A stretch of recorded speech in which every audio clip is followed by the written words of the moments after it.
Estamos iniciando mais um programa Viva Voz Saúde pela Rádio Nossa Senhora de Copacabana, no Rio de Janeiro.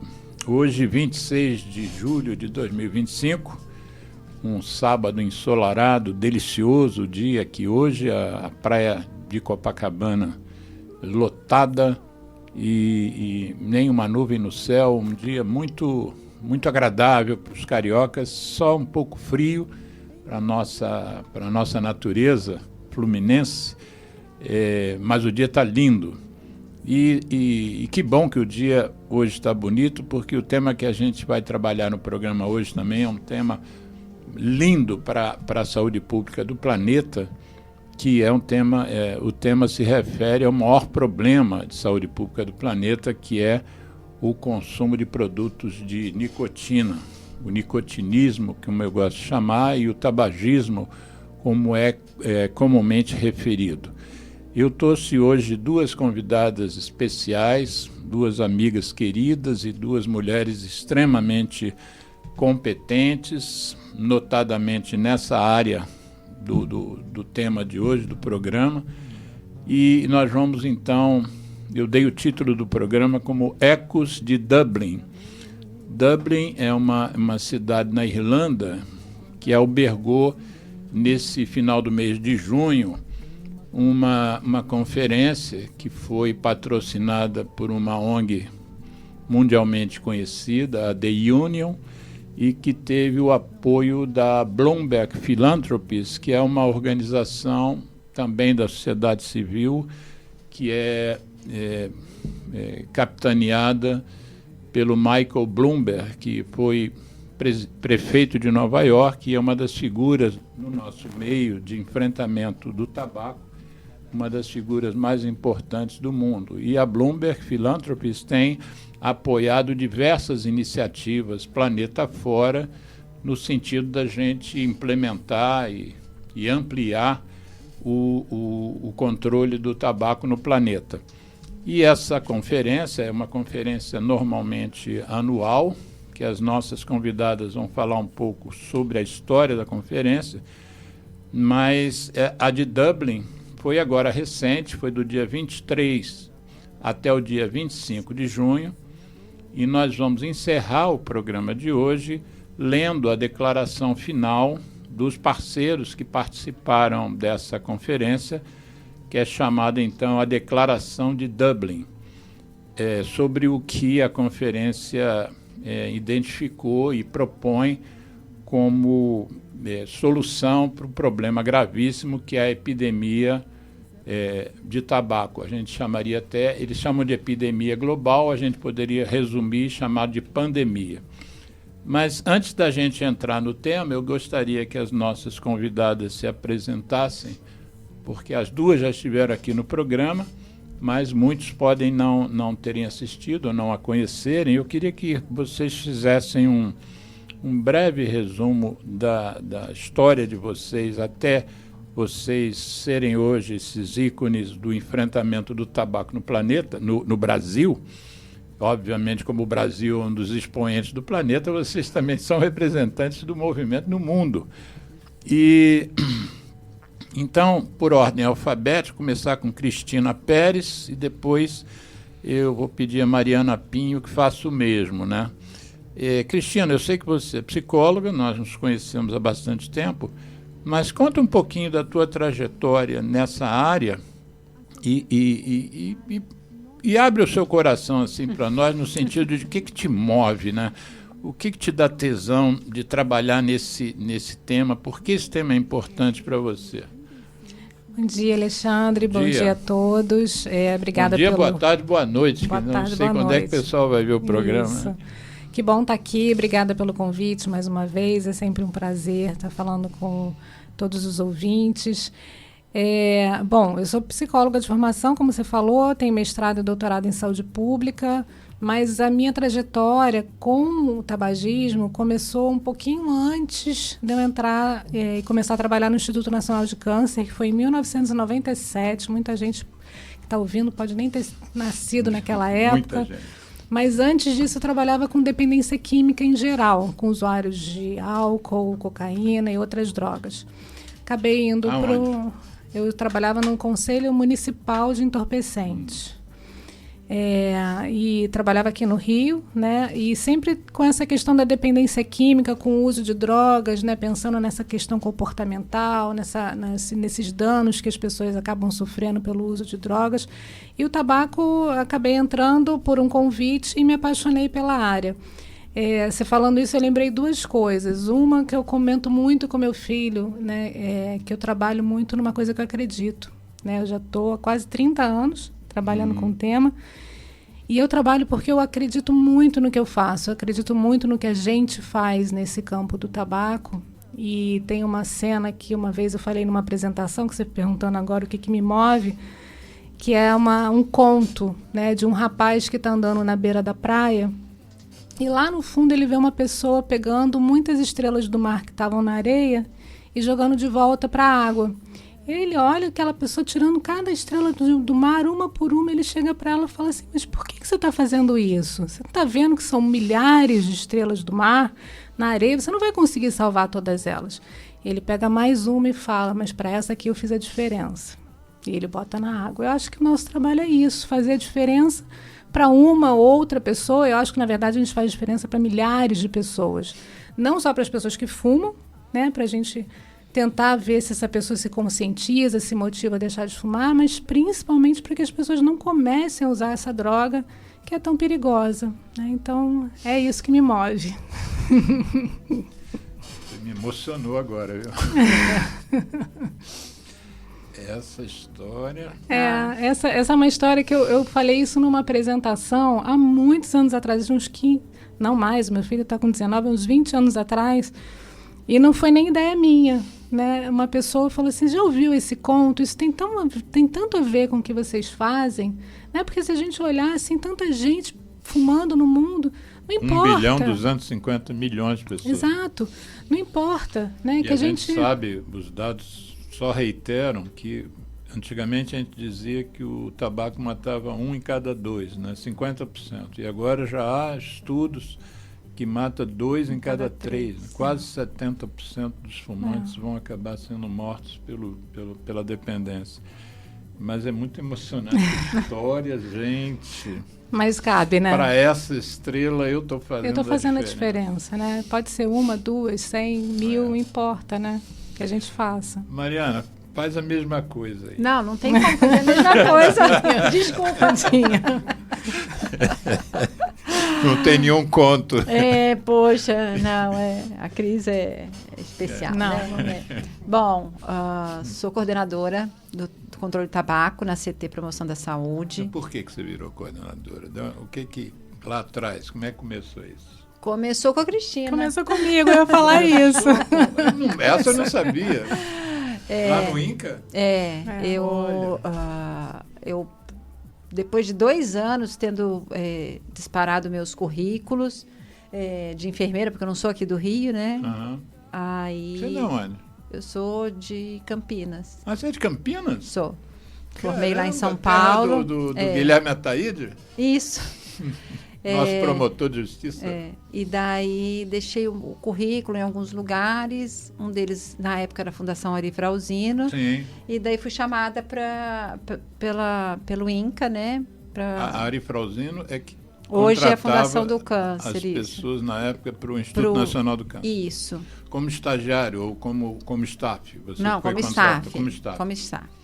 E daí eu fui chamada para trabalhar na área de prevenção e vigilância do câncer, no núcleo de tratamento do fumante e pesquisas, né? Então, eu já estava 2 anos sem trabalhar na área, porque nesse período de 2 anos, até faculdade de Direito eu tinha começado a fazer. Jura? Também não sabia disso. Esse programa está revelador. Aí, fui convidada para trabalhar, era um desafio para mim, porque não entendia a dimensão do tabagismo enquanto problema, né? Então, conheci o problema por meio da Cristina e o pessoal todo do INCA, né? Então, ficamos trabalhando um bocado de tempo juntas, né? Fizemos um ensaio clínico com 1.400 fumantes na época. No município do Rio de Janeiro.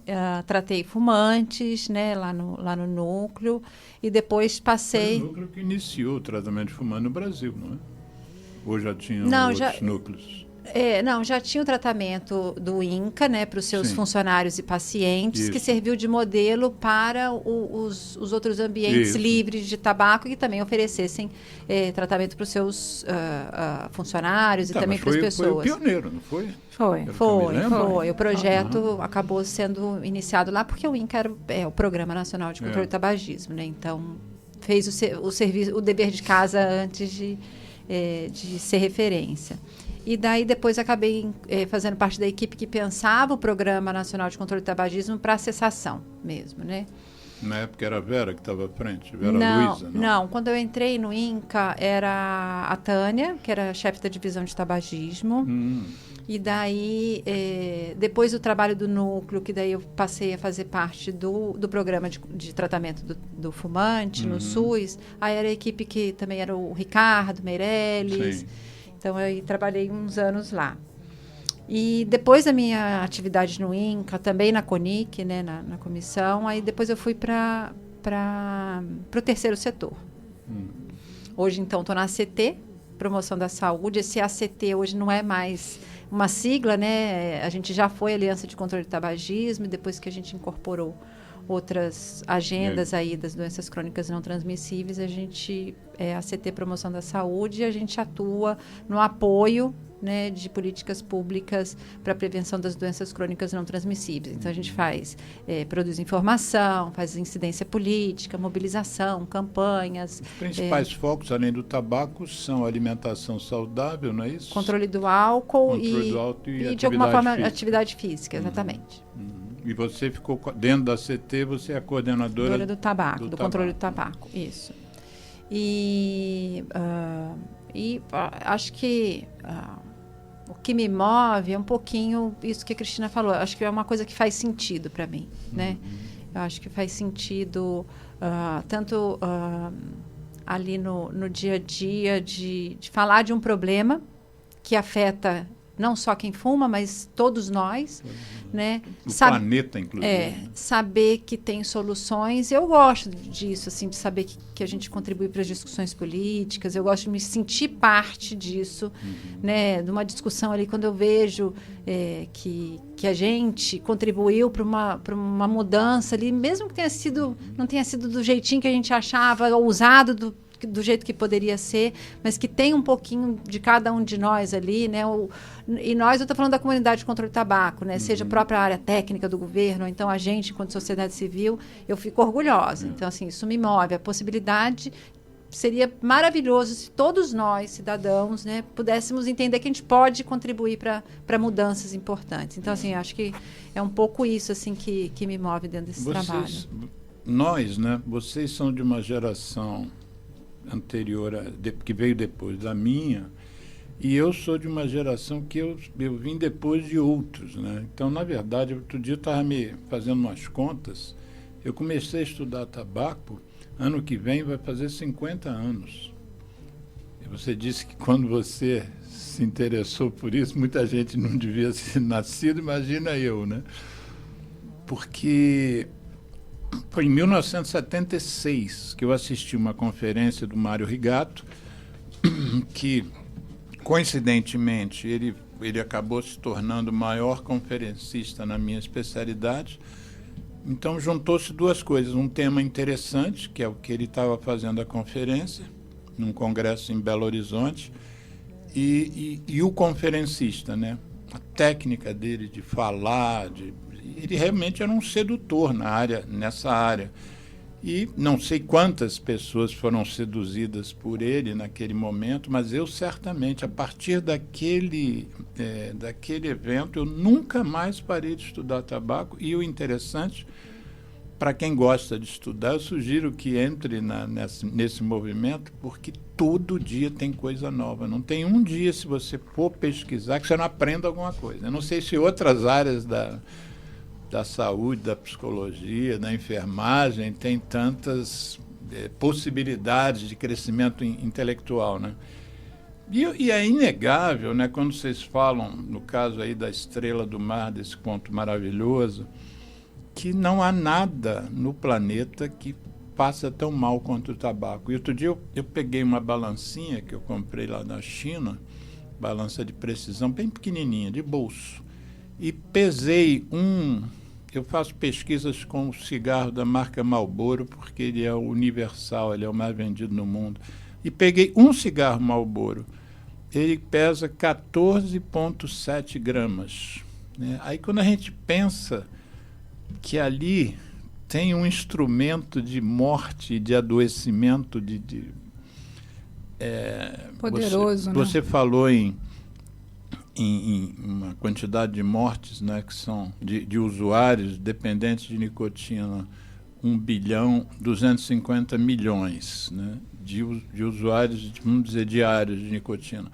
Mas a mortalidade está acima de 7 milhões de pessoas ano, né? É como se fosse mais do que um holocausto por ano. O holocausto levou 5 anos. Né?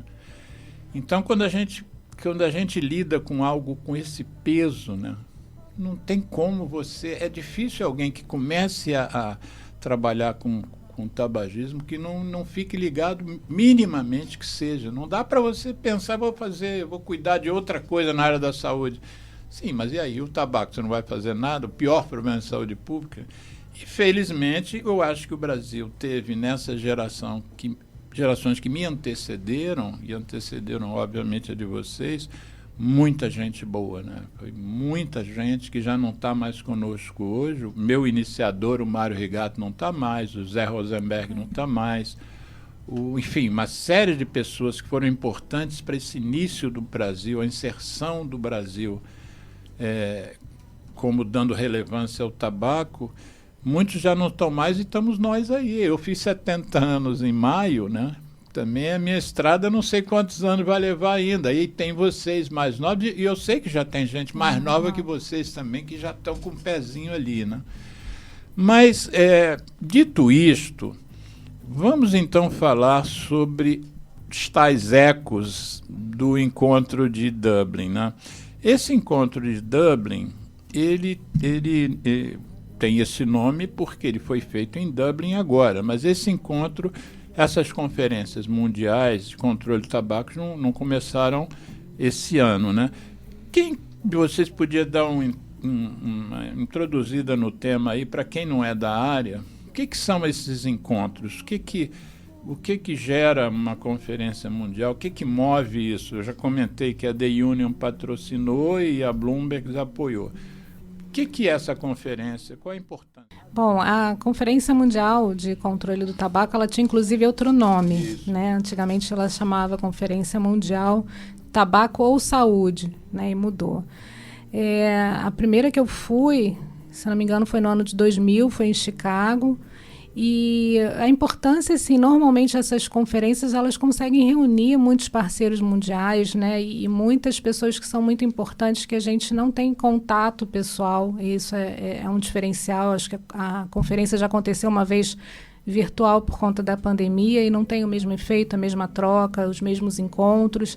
Ela também oferece na pré-conferência muitos, inclusive no ano 2000 eu lembro de ter feito alguns cursos pré-conferência que vão dar formação para essas pessoas, porque você estava falando, Alexandre, do Rosenberg, né, do Rigato, Mirra, Dr. Mirra também.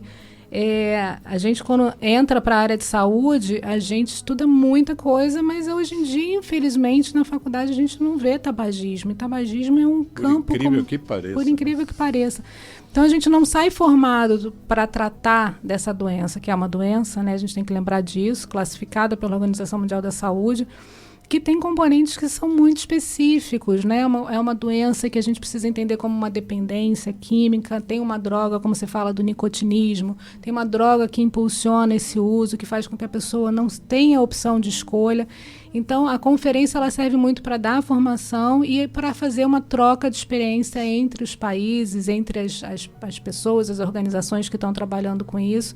Eu acho que é importantíssimo a gente ter esse espaço e da gente levar, enquanto um país que tem uma importância nesse campo, que você até comentou também, gente mostrar o que o Brasil tem feito, que o Brasil serve de exemplo para muitos países. E a gente fica muito orgulhoso de poder levar isso para as conferências e mostrar, olha só, a gente, com as dificuldades que a gente tem, porque a gente tem uma indústria bilionária do outro lado, né? Nós da saúde estamos tentando contrapor uma indústria bilionária, multinacional, que tem uma força absurda, que faz um lobby político pesadíssimo e a gente consegue avançar. E o Brasil é exemplo para muitos países, graças a Deus. A gente tem essa felicidade de levar o nosso trabalho adiante. Você, Mariana, o que você lembra da história dessas conferências? E aproveita, já que a Cristina citou, aproveita e comenta um pouco sobre essa coisa do Brasil ser referência, assim. Como é que você sente isso? Você que já está nessa, no mínimo, o quê? 20 anos? 24. 24 anos, né? Então, você não só, como eu, como a Cristina, você vive isso, mas tem na memória esses avanços, né? Essas coisas que a gente já ouve falar, que o Brasil é um dos líderes, exatamente em que você nota que nós estamos à frente da maioria se não a totalidade dos outros países? De congresso, eu acho que esse é o terceiro que eu participo diretamente, né? Indo e acompanhando. Eu concordo com a Cristina, assim, eu vejo que os pesquisadores, ativistas, a comunidade de controle do tabaco mundial, assim, quer ouvir o que o Brasil, né? Os desafios também, né? Quer ver como é que a gente enfrentou os desafios, muito relacionado. Muito relacionados, né? Exatamente. Nós estamos hoje vivendo uma coisa pioneira em relação a outros países, mais uma coisa, que é a história dos dispositivos eletrônicos para fumar, né? Que nós somos um dos raros países que a venda, distribuição, importação são impedidas, né? Então, assim, eu acho que é um ambiente muito bom, porque às vezes a gente encontra numa reunião que vá, num outro congresso que tabaco é parte, mas estar lá com esses parceiros, né, e com outros países e com outras organizações é muito importante, né? Claro que às vezes a mesa ali é rapidinho, a gente tem um tempo curto para falar um monte de coisa que a gente gostaria de falar, né? Às vezes é um pôster, às vezes é um pôster que a gente tem que apresentar em 3 minutos, né? 3 minutos de apresentação e a gente com vontade de falar. Mas sempre é muito, muito bom, né? Assim, os congressos, eles permitem isso, né? Eu comecei a estudar tabaco em 76 por causa de um congresso, né? Da minha área é interessante, quando a gente vai para o congresso, a gente vê o número de mesas, inclusive paralelas, que é uma agonia para a gente que está lá, que a gente quer assistir tudo. Mas acho que tem isso que você estava falando no início, que assim, a gente quando entra em contato com o controle do tabaco, a gente vai descobrindo um mundo enorme, né? Não é falar só de propaganda, não é falar só de não fumar em lugar fechado, não é falar da dependência. Tem tanta coisa interessante, o Congresso traz isso pra gente assim, gente, olha, o campo, a gente está falando aqui das pessoas que plantam fumo, a gente está falando aqui do imposto que precisa ser alto para diminuir o consumo, a gente está falando de tantas outras coisas, eu acho que é isso que apaixona a gente que entra em contato. Então, fala o que você percebe. Por que nós mesmos dizemos que o Brasil é uma referência? Assim, as lembranças, vamos fazer um pinga-fogo aqui, quem for lembrando também, o que nós temos de legal em relação a outros países? Então, assim, a história do controle do tabaco do Brasil começou, né, assim, claro que começou com iniciativas de médicos debatendo o problema, né, até quando as evidências vieram, mas enquanto país, né, enquanto representante, assim, de forma representativa, o programa, né, nasceu lá no final da década de 80, né, com iniciativas, algumas leis, e a partir disso uma série de medidas foram implementadas, né, medidas econômicas. Você falou em década de 80, o Dia Mundial contra o Tabaco, né, hoje 31 de maio, mundial, ele é de 87 e o nosso Dia Nacional de Combate ao Fumo é de 86, né? Exatamente. É anterior, né? Um ano antes mundial. A gente já estabeleceu aí o Dia Nacional de Combate ao Fumo. Nessa década acho que é importante a gente lembrar também da Vera Luiza, né? Sim. Que foi ela que trouxe a história trazer a política, né? O controle do tabaco como uma política de Estado. Quando eu editar o programa, eu vou colocar um link para a entrevista que a Vera Luiza nos deu aqui na rádio, e justamente contando essa história. Mas Vai. Então, assim, o Brasil já no final da década de 80, enquanto Brasil, enquanto uma política, começou como um programa, né, já foi se estabelecendo, fazendo as articulações, e daí na década de 90 veio a discussão de um tratado. A OMS chamou os países e falou, a gente precisa discutir um tratado para enfrentar a pandemia. E daí a gente teve liderança brasileira nas discussões do tratado, né? Então, assim, o Brasil participou não só ali sentado discutindo o tema, mas inclusive nas negociações enquanto lá chefe do órgão. Nossa, dois chanceleres, né?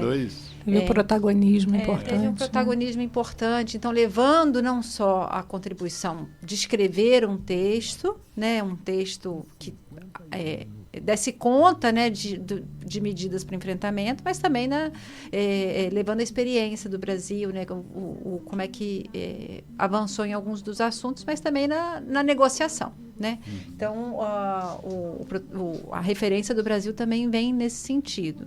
E daí a política... Você mencionou, deixa eu te interromper rapidamente, já que você tocou no assunto do tratado. Primeiro, eu queria que você desse o nome do tratado, que é um nome que eu, particularmente, assim, como marketing, eu acho um nome ruim, mas é o nome que a gente usa desde então. E lembrando que esse evento agora de Dublin, no dia 25, de 23 a 25 de junho desse ano, ele também marcou os 20 anos desse tratado, né, que foi oficialmente de 2005. Né? Você disse que ele começou a ser construído na década de 90, mas ele foi lançado oficialmente em 2005. Isso. Fala aí o nome do tratado, não vai nem falar o nome.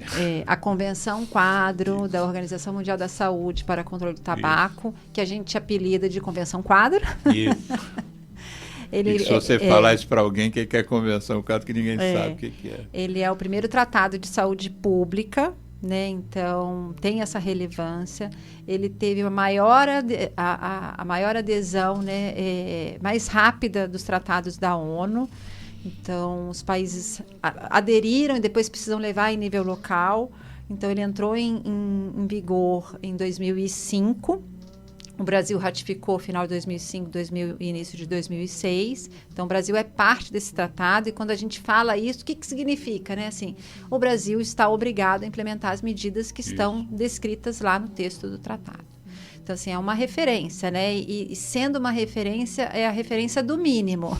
O Brasil precisa cumprir minimamente aquilo, é a base, né? Não é só o alvo, não, né? Ali é o mínimo do que a gente precisa fazer. Então, fala de medidas para restringir tanto a oferta quanto a demanda, então, promover ambientes livres da fumaça dos produtos fumígenos, oferecer tratamento, ter campanhas educativas, ter medidas de preços e impostos, oferecer alternativas viáveis a agricultores, medidas também para conter a questão ambiental desses produtos. Então, são uma série de artigos. Tem um dos artigos, que é o 5.3, que é um dos mais importantes. Né? Eu ia Fala falar, aí sobre esse artigo. E o 5.3, ele determina que os países devem ter medidas para proteger as políticas públicas, essas todas que eu mencionei, né, de forma exemplificativa, dos interesses da indústria.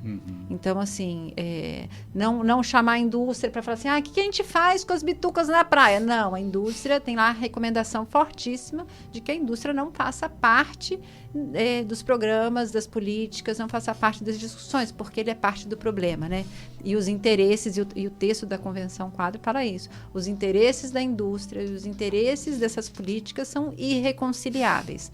Cada um tem uma visão, né? É uma empresa que está no mercado para vender produtos, ter novos clientes, manter os seus clientes. E a Convenção Quadro quer criar medidas para que esses produtos não sejam interessantes, que as pessoas não tenham desejo, para que aquilo não esteja acessível para a população. E você mencionou uma coisa importante que dá o tom da importância do problema, né? Você disse que é o primeiro tratado de saúde pública global. Ele pega hoje quase 200 países, já assinaram alguns, não ratificaram ainda. E, curiosamente, os Estados Unidos local da maior parte das principais indústrias do tabaco, é um dos que não ratificou. Que às vezes a gente fica falando que o Trump saiu do Acordo de Paris, né, em relação ao meio ambiente, e achando que os Estados Unidos o Trump que está atrapalhando, mas os Estados Unidos não é um país bom de negociação em termos coletivos. Né? Historicamente, eles não assinam, não ratificam convenções. Kyoto, se não me engano, acho que eles não assinaram também. Mas o tratado que a gente chama de Convenção Quadro, ele é, hoje parece que está sendo construído um tratado semelhante, que é o que tenta combater os plásticos, né? Mas do ponto de vista de saúde e meio ambiente, só tem esses 2 tratados de peso da Organização Mundial da Saúde. Né? Você viu? É o valor que a organização, que a ONU, na verdade, dá ao impacto causado pelo tabagismo. Mas eu tenho contato, por eu ser um ativista, eu tenho contato com um monte de organizações de outros países, né? Alguns da África, da Austrália, dos Estados Unidos, da Europa, vários. E o interessante é que eu acompanho as publicações dessas organizações sempre. Divulgo aqui e acompanho no dia a dia deles. O que eles estão postando, o que eles estão comentando, qual é a luta no momento. Porque a gente avança num ponto no Brasil e eles às vezes estão atrasados, né? Eles às vezes ainda têm anúncio, propaganda de cigarro, então eles estão agora brigando contra isso.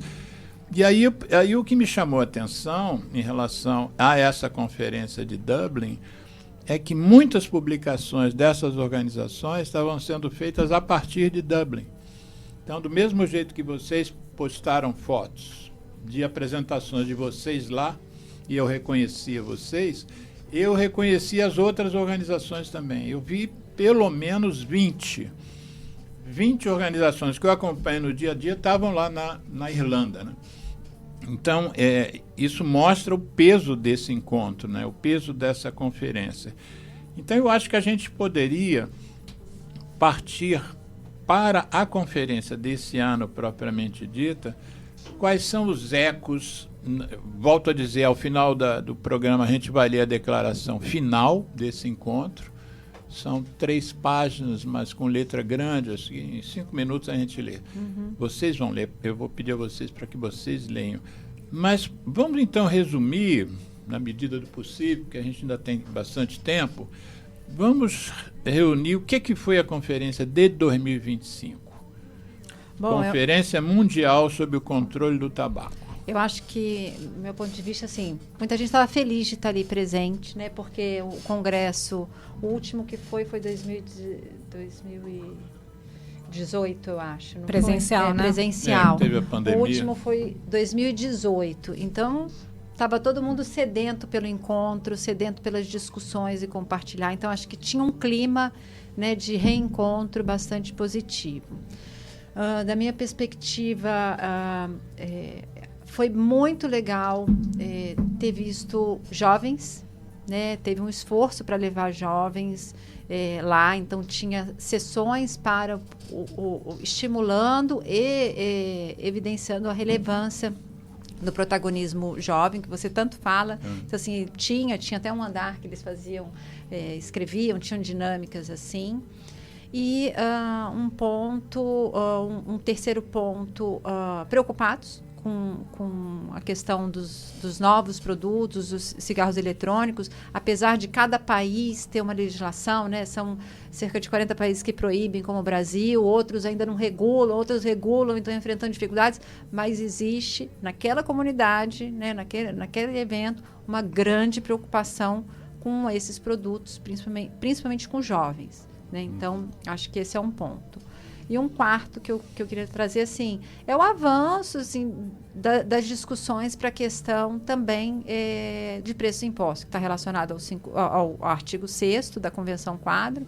Então, assim, teve muita discussão nisso e também, né, Brasil teve história positiva de lições aprendidas para compartilhar, né, que até o prêmio do Dia Mundial Sem Tabaco desse ano reconheceu também, né, o imposto seletivo aí para os produtos de tabaco. Então, acho que esses 4 pontos aqui que eu me lembre, que eu acho que foram debatidos, mas certamente, de repente, Cristina aí complementa, teve interferência da indústria, o que estão fazendo, e um eco do Congresso. Eu trouxe aqui algumas amostras para você, que são Descreve aí, algumas, o que é? Descreve algumas coisas que distribuem lá. Lembranças. Então, aqui é umas lembrancinhas que a gente vai visitando, né? Os estandes. Tinha o stand da Bloomberg Philanthropies. O stand da OMS, então tem esses adesivos, não, ímãs de geladeira, falando dos novos produtos, né? Doces mentiras. Doces mentiras. Isso é referência àqueles aditivos dos cigarros eletrônicos. Com as estratégias e dos cigarros da indústria. comuns também, que já tem aditivos. Tem bastante a ver com o Dia Mundial Sem Tabaco desse ano, que falava das estratégias para capturar os jovens, né? Principalmente os jovens, para produtos de nicotina. Esses daqui, sim, são adesivos dessa organização aqui, não governamental. É uma organização internacional sobre mulheres e tabaco, né? Contra o tabaco. Então, essa organização eu não conheço. É INWAT. A CT acompanha, né? Então, tivemos uma reunião lá. The International Network? Women Against Tobacco. Women Against Tobacco. Então discute Mulheres aí. Contra o Tabaco. Isso. Rede Internacional de Mulheres Contra o Tabaco. Isso, e daí tradução discute, literal. Então discute de que forma que as mulheres são impactadas, né, por serem mulheres, né, as estratégias da indústria voltada para o público feminino, né, o quanto que elas têm as suas saúdes debilitadas por serem mulheres. É um grupo que a CT acompanha já há bastante tempo. Queria saber se lá na China se tem mulheres se organizando nessa área, porque tradicionalmente, até poucos anos atrás, 80% dos homens chineses eram fumantes e só 5% das mulheres. Então as indústrias estavam indo direto para a China para justamente empoderar as mulheres, para que elas tenham o direito de fumar como os homens. Tinha uma senhora, uma representante da China, tem até foto com ela, não eu, mas a Cristiane, que é uma colega nossa, Cristiane Viana, que ela estava da Union, que atualmente está como secretaria executiva, né, da CONIC, e ela estava toda vestida de rosa e o vestido dela era todo com esse cigarrinho cortado de proibido fumar e estava fazendo um ativismo, distribuindo muito material. Ele é uma da sociedade civil lá da China, mas super ativa, super ativa. O Bill Gates, inclusive, ele foi à China para fazer campanha contra a indústria. Que a gente eu falei muito do Bloomberg, porque o Bloomberg, para mim, é ídolo, né? Ele, como político, como homem empresário, né? Ele foi à conferência, ele foi, lá. Né? Foi. Eu não vi nenhuma imagem dele, ele foi, então. Foi. Né? E o Bloomberg é que trouxe o Bill Gates para essa guerra. Há alguns anos, eu tenho até esse vídeo dos dois se apresentando, e eles conseguiram uma oferta de $500 milhões para apoiar países de médio e baixo desenvolvimento a enfrentar a indústria. E ele fez o Bill Gates, ele seduziu o Bill Gates para que o Bill Gates também, acho que se não me engano, o Bill Gates ficou com 150 milhões de doação e ele 350. E a Bloomberg apoia, inclusive, a CT, não é isso? Ainda apoia, né? Sim. Ou seja, ela apoia organizações do mundo inteiro, né? Quer dizer, isso da cabeça de uma pessoa, né? Eu me lembro do Bloomberg, quando Michael Bloomberg, quando ele era o prefeito de Nova York, foi a primeira cidade importante do mundo a proibir o fumo em ambientes fechados. E foi feita uma campanha contra ele bárbara, né? As pessoas diziam que os restaurantes iam quebrar, porque as pessoas não iam mais frequentar restaurantes sem poder fumar. Efetivamente, muitos foram frequentar restaurantes de Nova Jersey, que seria como a cidade do Rio e Niterói, né? Atravessando lá a Bahia, as pessoas começaram a frequentar Nova Jersey e, no final, voltou-se a consumir em Nova York sem fumaça, e ele, então, acabou saindo vitorioso dessa. Mas teve um momento, eu me lembro de filmes de Hollywood em que mostravam restaurantes vazios. A indústria patrocinou filmes, como sempre fez, né?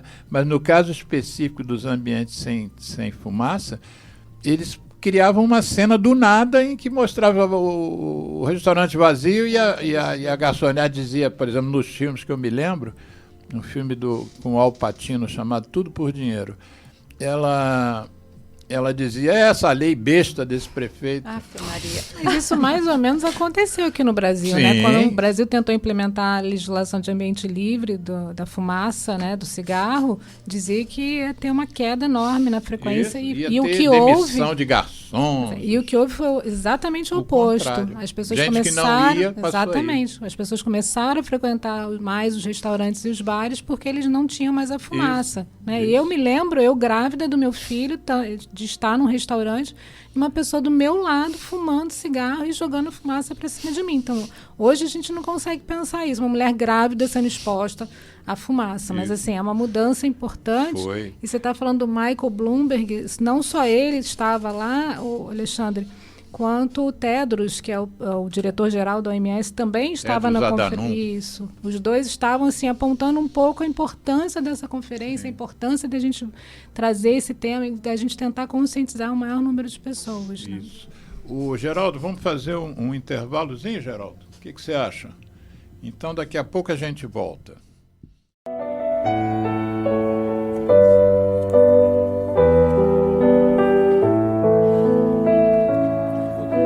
Sem você estou melhor, porque meus sentidos me dão mais prazer.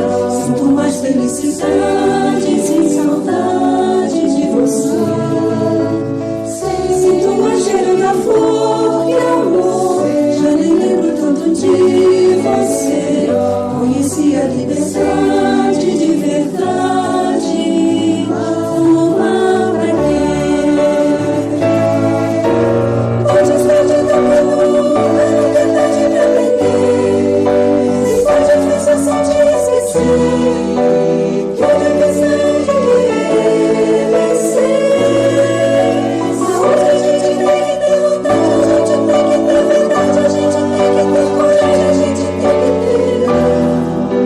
pra quê? Sem você estou melhor, porque meus sentidos me dão mais prazer. Sinto mais felicidade, sem saudade de você. Sinto mais cheiro da flor que amor. Já nem lembro tanto de você. Conheci a liberdade de verdade. Fumar pra quê?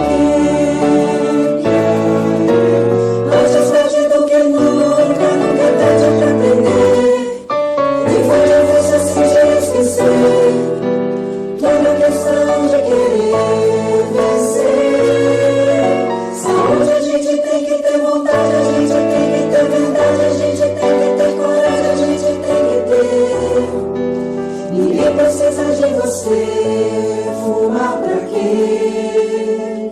Sem você estou melhor, porque meus sentidos me dão mais prazer. Sinto mais felicidade, sem saudade de você. Sinto mais cheiro da flor que amor. Já nem lembro tanto de você. Conheci a liberdade de verdade. Fumar pra quê?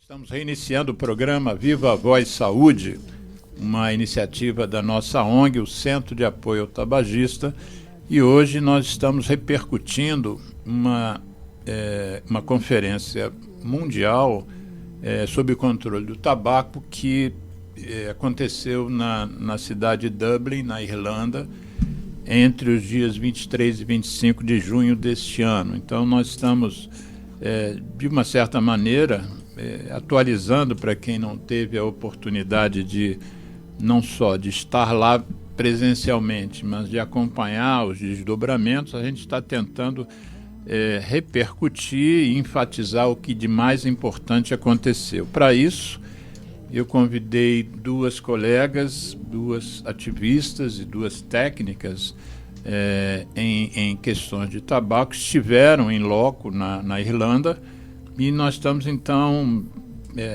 pensando coisas, sentimentos que elas tiveram da importância do evento e, objetivamente, quais foram os pontos mais abordados nesse encontro, né? No intervalo, a gente passou a música de um compositor pernambucano, o Geraldinho Azevedo, uma pessoa muito querida, que quando percebeu que o fumo estava fazendo mal, a sua voz estava atrapalhando exercer a sua profissão de cantor, que ele, além de compositor, também canta, e ele então compôs uma música chamada Fumar Pra Quê? E essa música, depois a gente teve a autorização do autor para fazer uma versão com um coro da maestrina Surama Oliveira, lá do Distrito Federal, lá de Brasília, e ela, como maestrina, convidou alguns ativistas e técnicos do movimento contra o fumo brasileiro e fez uma versão para coral dessa obra do Geraldinho Azevedo, que continua sem fumar até hoje, e enfim, acabou de fazer 80 anos. Certamente, se não tivesse parado de fumar, certamente não, mas talvez não estivesse mais entre nós, né? Porque a gente sabe que o tabaco mata metade dos usuários, no mínimo. Então, nós estamos aqui falando sobre essa conferência mundial com Cristina Pérez e com Mariana Pinho.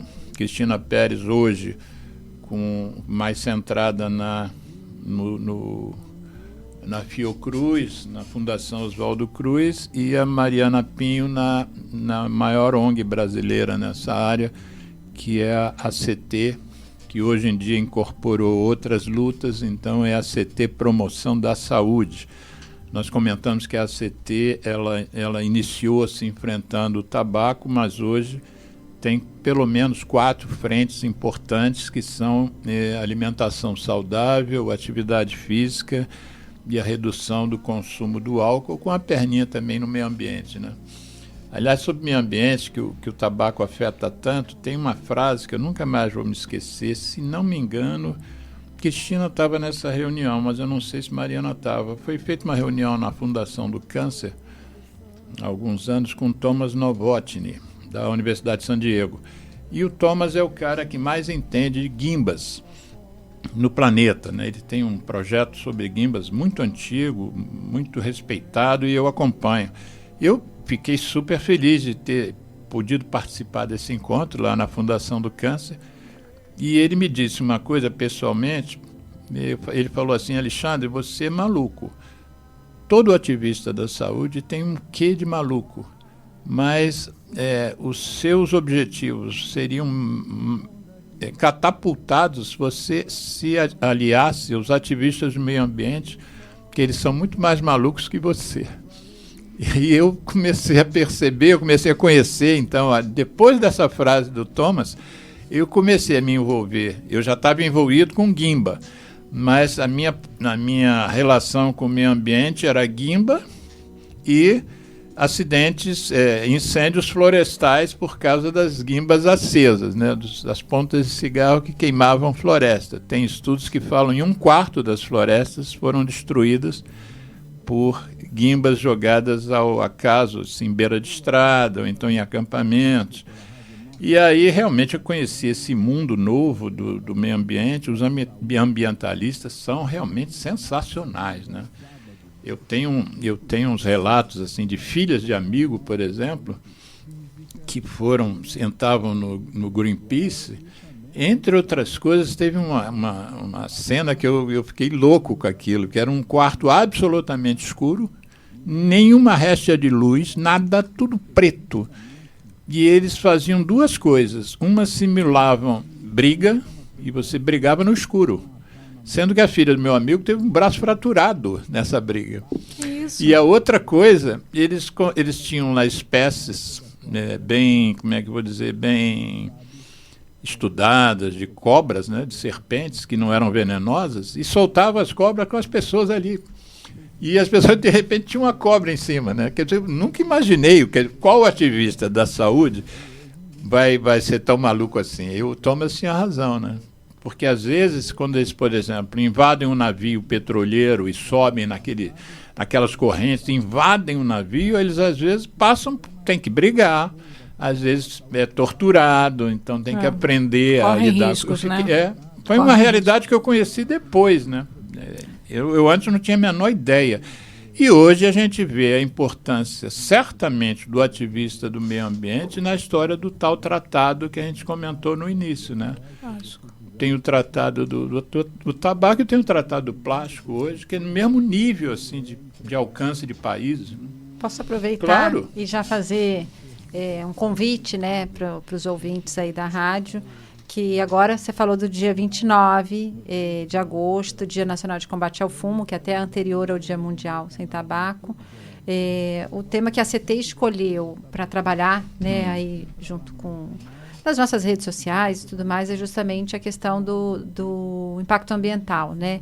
A gente tem uma campanha lançada em final de março, que é Duplo Impacto, que fala tanto do impacto à saúde quanto ao meio ambiente de produtos nocivos, e daí são todos esses que você falou, né, assim, o tabaco, questão dos ultraprocessados, refrigerantes e álcool, e a gente vai voltar a abordar isso nesse dia 29, a gente está em conversa com a UERJ, a gente deve fazer um evento lá na parte da manhã, talvez aproveitar algum espaço para expor, né, para ter uma ativação ali e falar dos quem não é do impactos Rio, o ambientais. UERJ é a Universidade do Estado do Rio de Janeiro, né? Isso. Agora, eu te pergunto, esse Dia Nacional do Combate ao Fumo é um dia institucionalizado aqui, que normalmente quem capitaneia é o Ministério da Saúde. No caso, você está dizendo que é uma coisa paralela que a ACT vai fazer, ligando o Dia Nacional ao Meio Ambiente, ou esse é o tema do Dia Nacional desse ano? Eu não tenho certeza ainda qual vai ser o tema, mas não deve ser o tema do Dia Nacional. Acho que eles vão seguir na Aliás, linha nós aí já deveríamos do cuidado saber, né, integral. qual é o tema, que é mês que vem. Eu acho que vai ser o cuidado integral, né, do fumante e das pessoas. Mas já que a gente já começou o debate e a gente tem nesse semestre, né? E daí aproveitando, né, a gente vai ter a COP do meio ambiente, né? A COP 30, que vai ser no Brasil. Super pertinente. A gente vai ter a COP do tabaco na mesma semana, né? Que é a COP 11, né? Que é a Conferência das Partes.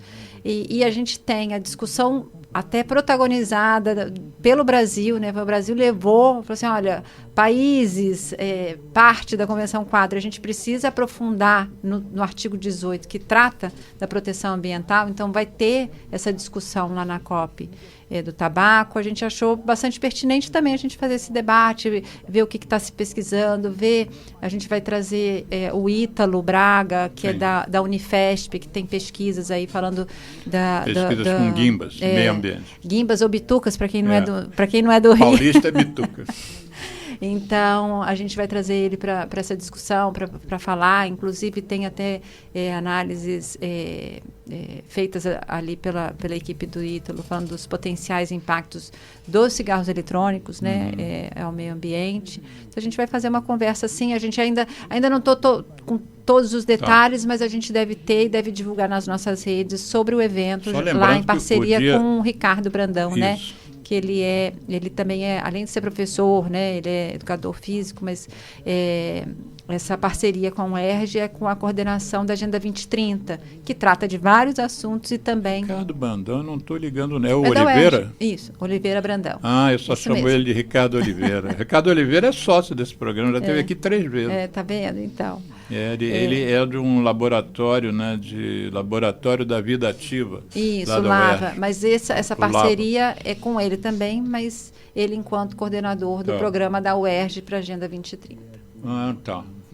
Ele Então, inclusive, vai vir ao programa para a gente falar sobre essa agenda e como é que a UERJ está. Mas, Cristina... Só complementando essa questão do meio ambiente, Alexandre, só para lembrar de um tema que é muito caro, que é a advertência, aquelas advertências que vêm nas embalagens do cigarro. Não sei se todo mundo já teve contato, mas a Anvisa, dada a preocupação com essa questão do meio ambiente, né, das queimadas de guimbas e a destruição não só das matas, mas também da vida animal, tem uma advertência nova nas embalagens de cigarro que Não é sabia. sobre isso.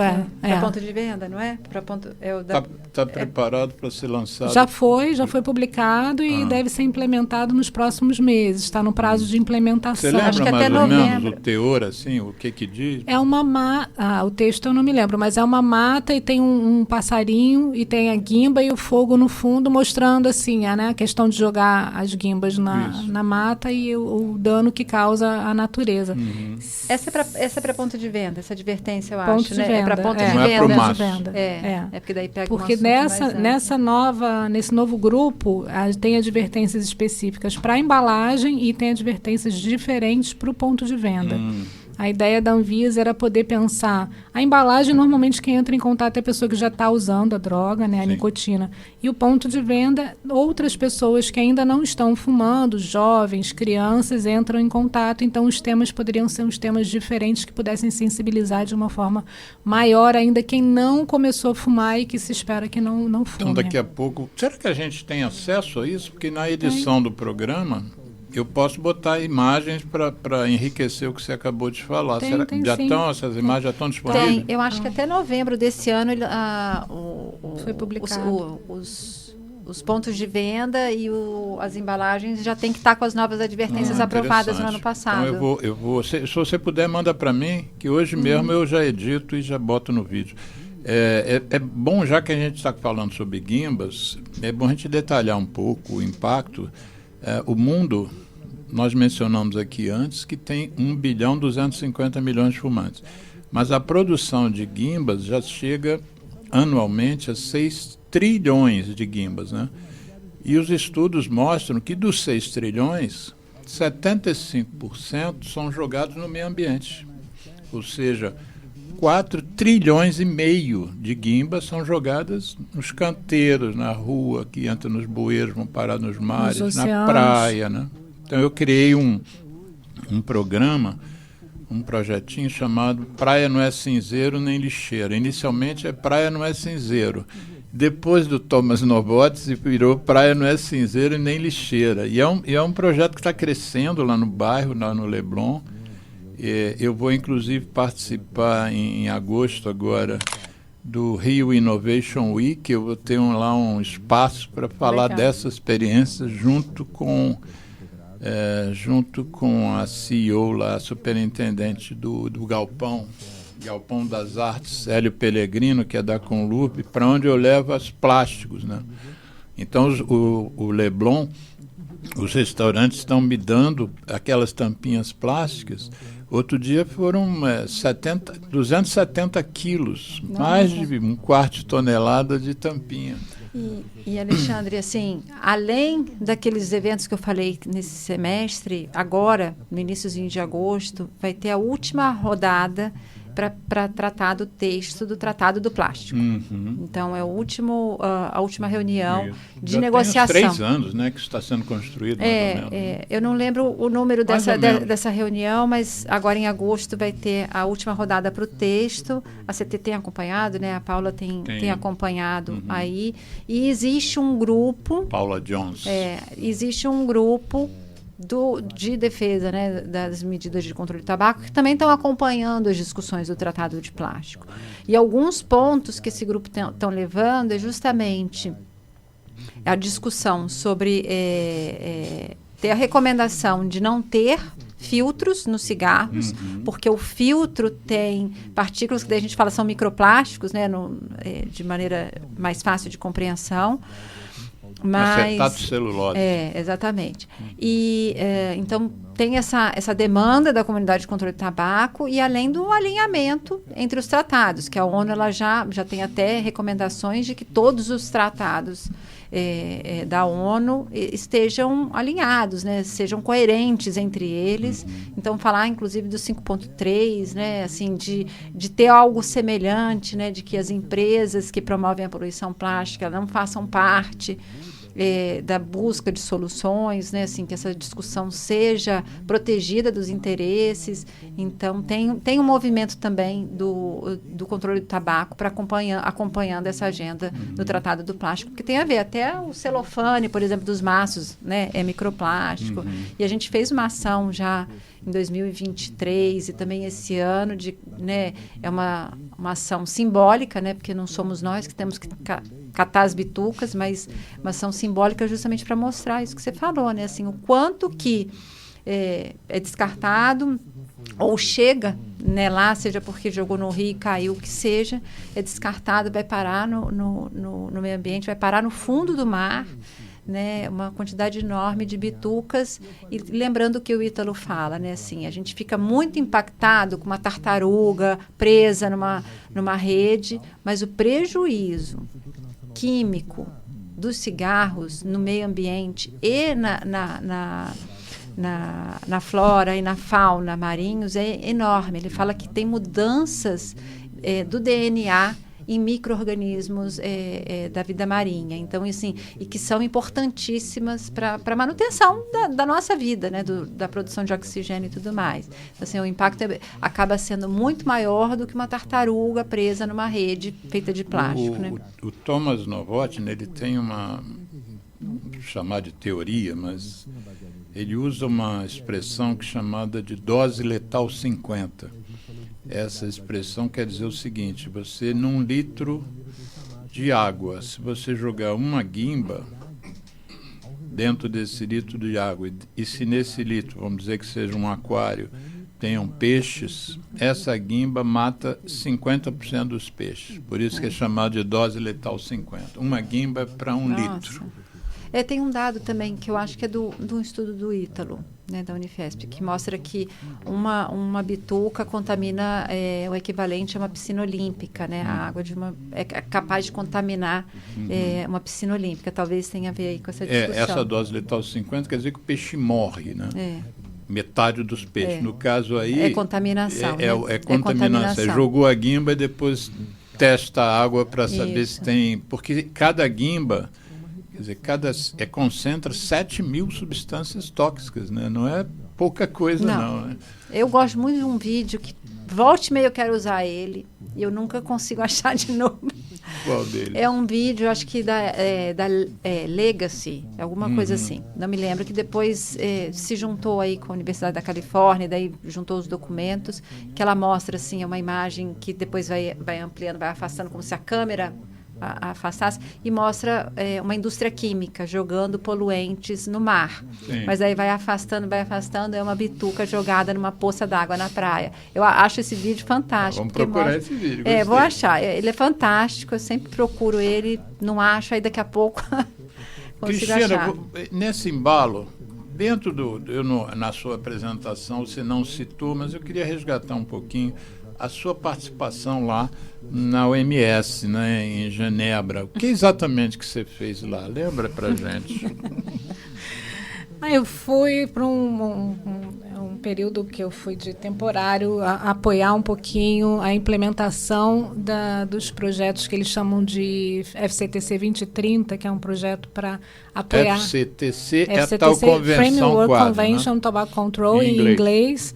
E aí 2030 é 2030, né, para que esses países possam implementar e fortalecer a Convenção Quadro nos países que têm menos força política, que têm menos recurso financeiro. A OMS, na verdade, o secretariado da Convenção Quadro, tem esse trabalho, um projeto específico para isso, que eu já venho trabalhando já há em torno de 5 anos com Cabo Verde, Angola, Moçambique, São Tomé e Príncipe, que são países... Você me levou para um encontro lá com o pessoal de Cabo Verde, foi o Celso? Foi.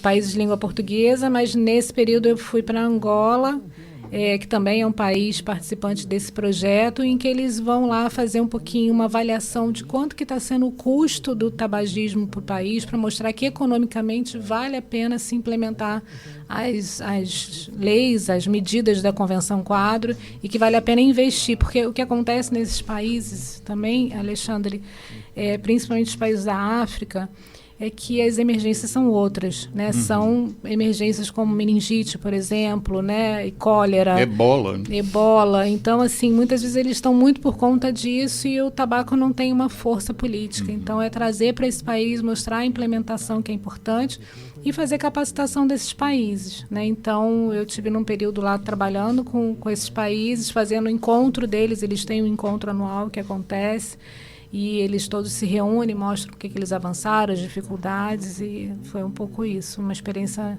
bastante interessante. Você trouxe quer dizer, eles mandaram um médico, que era o Celso, e mandaram uma mulher que eu esqueci. É a minha amiga, os dois são meus amigos de Zap. Carla. Exatamente. Eu tenho um vídeo de Cabo Verde muito interessante, que era um vídeo em que as pessoas estão num restaurante, aí já volta para a questão dos plásticos, né? Seria um restaurante de peixe, mas o vídeo mostra as pessoas que pediram no cardápio o peixe, na hora que chega o prato é entregue só com plástico. E as pessoas fazem de conta que estão se alimentando ali, que ficam cortando plástico com garfo e faca. É uma campanha, mas eu só tenho esse vídeo da campanha. Poxa. Depois eu mando para vocês e boto um link aqui na edição do programa. Muito interessante, muito bem feito. O impacto é grande, você vê uma pessoa comendo plástico, né? Me lembrou, a gente fez, né, no ano do Dia Mundial Sem Tabaco, que foi a questão ambiental, a gente fez uma campanha, um concurso fotográfico. Um concurso cultural. Lembro. Eu mandei foto. E a foto vencedora tem tudo a ver com esse vídeo, porque o fotógrafo ele fez uma bandeja assim, um prato servido de um peixe e a barriga era toda cheia de plástico, com cigarros e bitucas e tudo mais. Bem alinhada. Bem alinhado.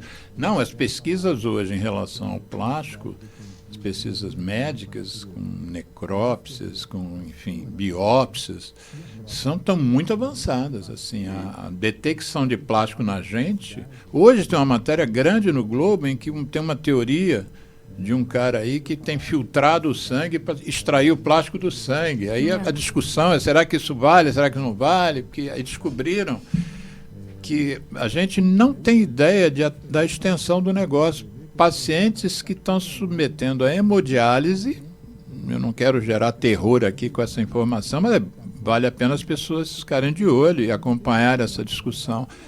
O aparelho de hemodiálise solta um plástico que vai para dentro da pessoa, ao nível da...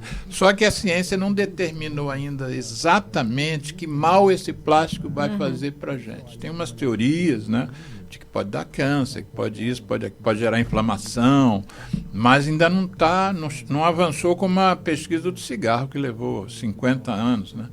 Aliás, a gente estava falando do histórico do enfrentamento do tabaco no mundo. Eu me lembro agora de uma coisa que eu fiz lá atrás, no meu ativismo, que eu tinha uma frase que eu achava uma frase muito impactante contra o fumo. E eu descobri que essa frase tinha sido dita pelo Bob Kennedy, que na época era senador e irmão do presidente americano John Kennedy. E eu consegui a íntegra do discurso, vou mandar para vocês também, a íntegra do discurso que ele abriu uma conferência de fumo e saúde em 1967. Ou seja, nós em breve estamos ainda chegando em 60 anos dessa conferência. Foi uma conferência em que foi uma das primeiras vezes que parece que 90 representantes de países estiveram em Nova York e ele abriu de uma forma contundente. Há 60 anos. Isso faz com que a gente entenda por que a OMS diz que o artigo 5.3 da Convenção Quadro é importante. Temos que barrar a interferência da indústria. Porque se não fosse a interferência da indústria, ao longo dos anos, as evidências são tantas dos males do tabaco que já teria ido embora. A gente continua fumando, a gente ainda tem mais de 1 bilhão de fumantes no país por causa da interferência da indústria, né? Eu não sei se você viu um post que a gente fez, Alexandre, durante a conferência.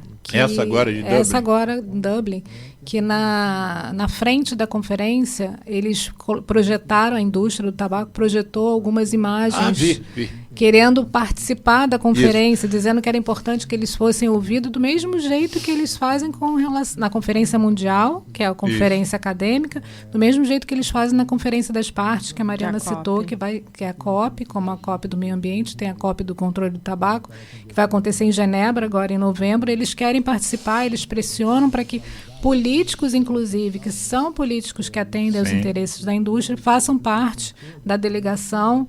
E isso é uma pressão muito grande, porque eles acham que eles podem dizer o que é melhor para o fumante, o que é melhor para a pessoa que planta fumo. Né? Essa interferência não é uma interferência assim, só de querer dizer o lado deles, não. Eles querem interferir no que é feito na política que é adotada pelo país. Eu me lembro quando a sua tese de doutorado, Cristina, foi sobre a validade ou não, né, medir, ver o impacto das imagens, né, nos maços de cigarro e nos pontos de venda.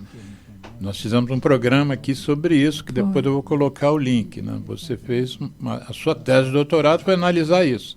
E eu me lembro, lá no início, a indústria dizia que não tinha condições de botar a foto em massa, que isso era impossível. Eles não tinham a tecnologia de colocar a cor vermelha, por exemplo, nas embalagens. Né? Essa eu não lembrava. A cor vermelha não tinha como botar. Especificamente não dava para colocar. E aí depois a gente sabe que tem maços de todas as cores, maços promocionais. O maço mais vendido no mundo é vermelho. De carnaval, com imagens de todo tipo, né? Mas eles tentam.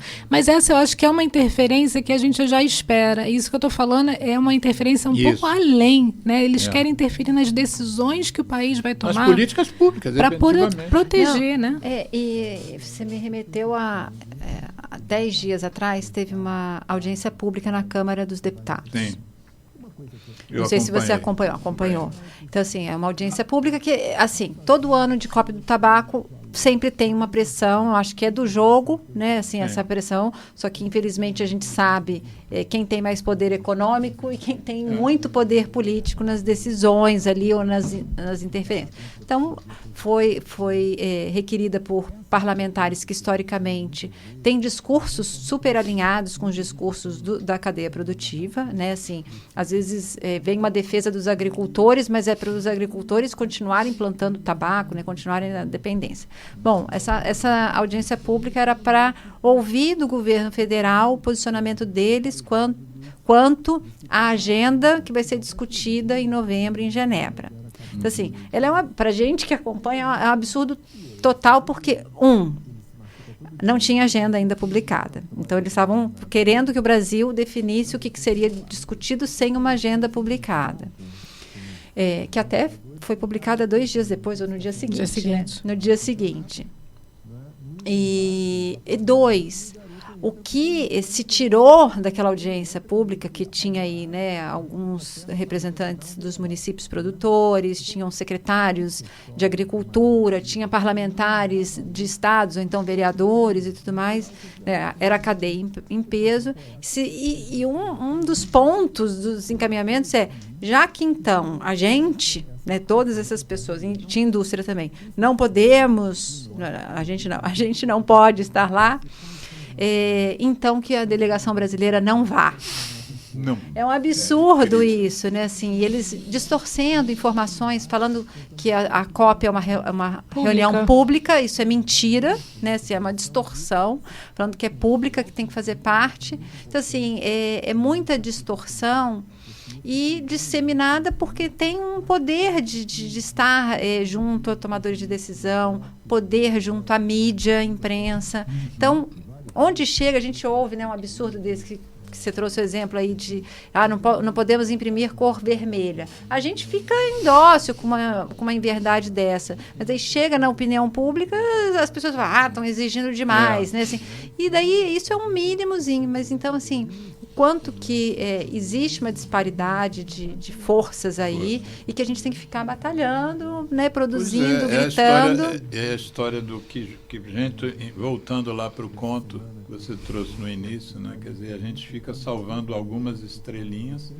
mas quando a questão macro é muito mais forte, né, do que nós individualmente temos condições de enfrentar. E muitas vezes a gente fica pensando no fumante, né? Pensando muito na coisa do tabagismo, e isso que a gente está comentando, a Mariana mencionou, né?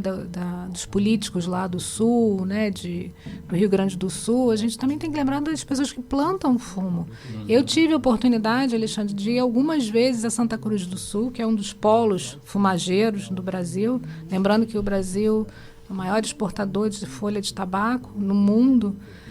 E o que a gente vê lá não é o que essas empresas ou então essas associações de fachada de empresas de tabaco dizem, né? Que eles plantam fumo, eles têm muita renda. A gente não vê isso. Na verdade, a pessoa que planta fumo são meeiros, não são nem donos de propriedade.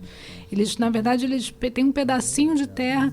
Eu vi casas que não tinham esgoto, eu vi pessoas muito deprimidas com a situação. Eu entrevistei, tive a chance de entrevistar alguns plantadores de fumo, pessoas que às vezes falam até um dialeto alemão, porque é colonização alemã, e eles muito agoniados, porque assim, é todo um sistema produtivo em volta deles. Eles têm um contrato com uma empresa específica, a empresa determina a quantidade de semente, a quantidade de agrotóxico e pesticida que ele tem que usar. E depois da colheita, a empresa chega e fala assim, não sei se todo mundo tem conhecimento, mas se der um Google, o tabaco é uma árvore, né? Uma árvore pequenininha, de 1,5 m, 1,60 m. Eles viram a parte de cima, não vou comprar, a parte de baixo não vou comprar o miolo, que é, vamos dizer, o filé do tabaco, e o que eu disse que eu ia pagar, eu não vou pagar, porque esse ano não foi, esse ano choveu, esse ano secou, enfim, a desculpa que eles usam não interessa. A folha não está de boa qualidade. E a pessoa fica presa a essa empresa e não consegue vender mais para ninguém. Então, assim, é importante a gente falar também da intoxicação, doenças que são ocasionadas pelo plantio, da folha verde, ou então intoxicação mesmo, que leva as pessoas a ficarem mais deprimidas, e tem um dos maiores índices de suicídio no Brasil. Então, assim, é uma indústria que faz... Moreno, lá da Fiocruz. É uma indústria que faz mal não só para quem usa, mas para quem planta, para quem convive com quem usa. Não, a gente vai encerrar o programa com a declaração de Dublin, mas eu vou antecipar que na declaração de Dublin, quer dizer, ao final da conferência, foi redigido um documento, né? E nesse documento, ele já logo no início, ele menciona, o que reforça o que você acabou de dizer, que o tabaco, né, todo esse sistema, custa para as economias mundiais mais de 2 trilhões de dólares anualmente. Quer dizer, você bota aí no mínimo 3 trilhões de reais. Eu não sei, eu acho que o PIB brasileiro, acho que é 3 trilhões, não sei exatamente de reais. Depois eu vou até pesquisar isso. Vê aí no computador. Você está sem acesso, né? Está sem acesso à internet.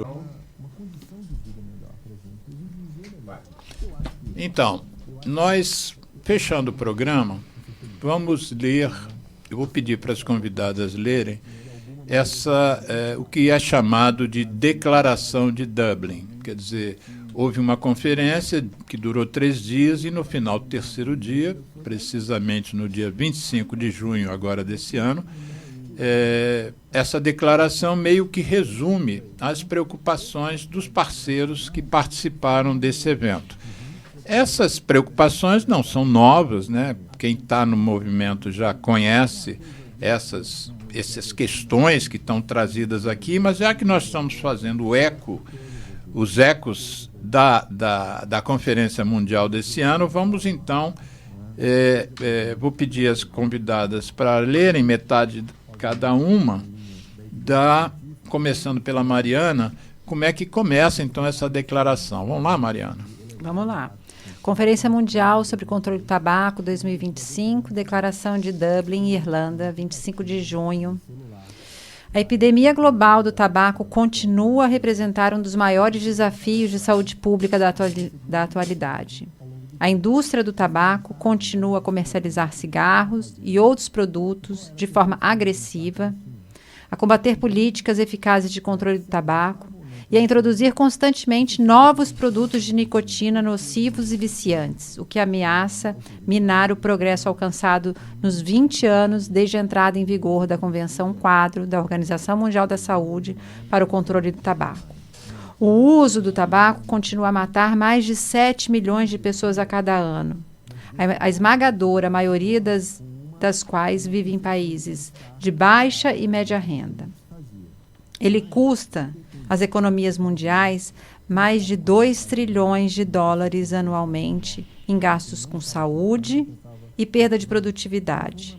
Prejudica o desenvolvimento sustentável e agrava a pobreza, a insegurança alimentar e a exploração do trabalho. Diante do cenário de incerteza e instabilidade globais, não podemos nos dar ao luxo de perder o controle do tabaco como um aspecto central e indispensável dos esforços para salvaguardar e melhorar a saúde global. E os esforços para reduzir o uso do tabaco devem permanecer plenamente integrados à Agenda Global de Saúde e Desenvolvimento. Para tanto, nós, delegados da Conferência Mundial para o Controle do Tabaco 2025, apelamos aos governos das nações do mundo para que acelerem a implementação de todas as medidas da Convenção Quadro da Organização Mundial da Saúde, a fim de erradicar essa epidemia. Então, agora a Cristina Pérez, dentro da declaração existem 5 itens que são apontados como se fosse um norte, para que os países, né, trabalhem esses 5 itens. Vamos lá, Cristina.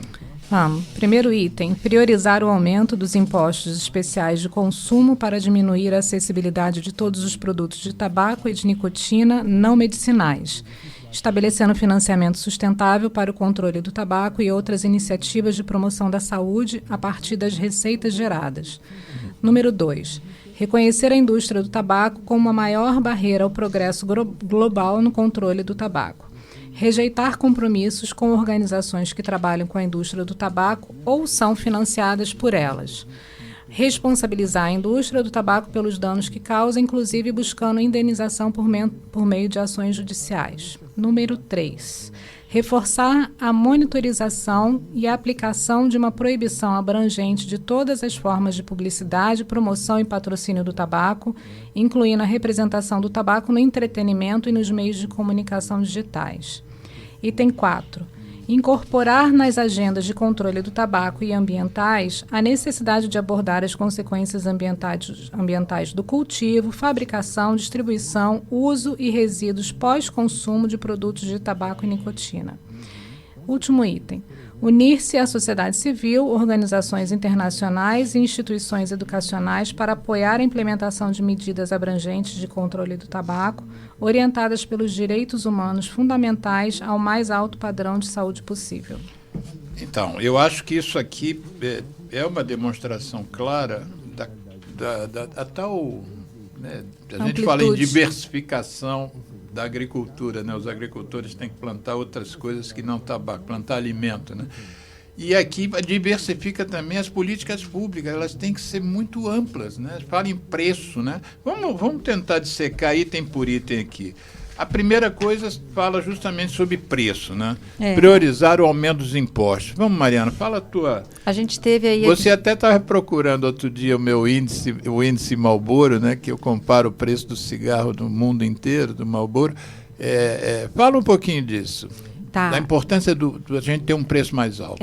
É a medida isolada mais eficaz para diminuir o consumo dos produtos fumígenos, né, dos produtos de cigarro. Então, assim, isolada, né? Ela sozinha já causa um efeito significativo, porque ela vai ficar menos acessível e as pessoas podem resolver diminuir ou abandonar o cigarro, aquelas pessoas que fumam, fumantes, e os que não fumam vai ficar difícil comprar, então não se torna tão atraente. O maço cigarro brasileiro, nessa comparação, estava saindo por R$10 e tem países que custa 160, a mesma marca, mesma quantidade de cigarros.